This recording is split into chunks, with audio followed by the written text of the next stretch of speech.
как раз очень удачный гость для того, чтобы задать вопрос такой. Всем интересно, кто такой Зеленский на самом деле.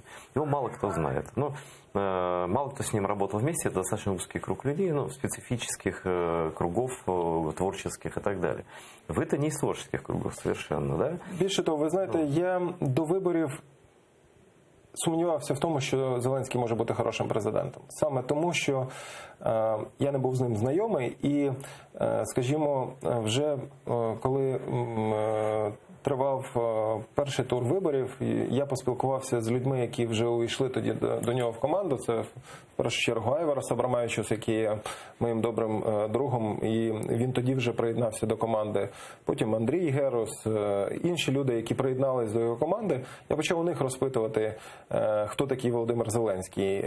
Тому що я сам був заручником тих міфів і тих фейків, які тоді були в інформаційному просторі. І після другого туру, ще перед інаугурацією, коли Володимир Зеленський мене запросив, і ми говорили, власне, про Міністерство оборони, про сектор оборони і безпеки, тому що я був заступником міністра оборони, моє враження сильно змінилось. Це людина з характером, людина цілісна і людина, яка абсолютно чітко дала зрозуміти, що він став президентом для того, щоб змінити країну, увійти в історію.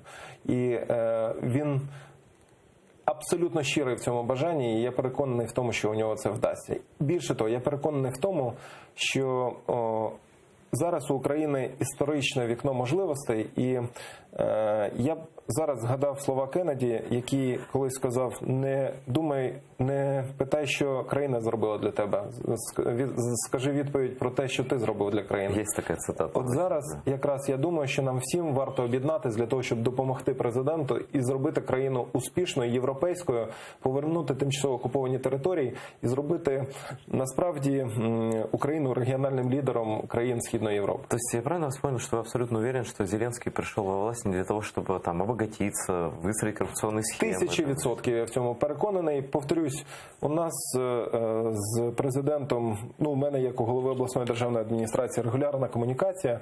Більше того, вона дуже проста. Можна зателефонувати по спецзв'язку в приймальню президента і через кілька хвилин говорити з президентом, передаючи чи обговорюючи ті важливі питання розвитку регіону, отримуючи зворотній зв'язок.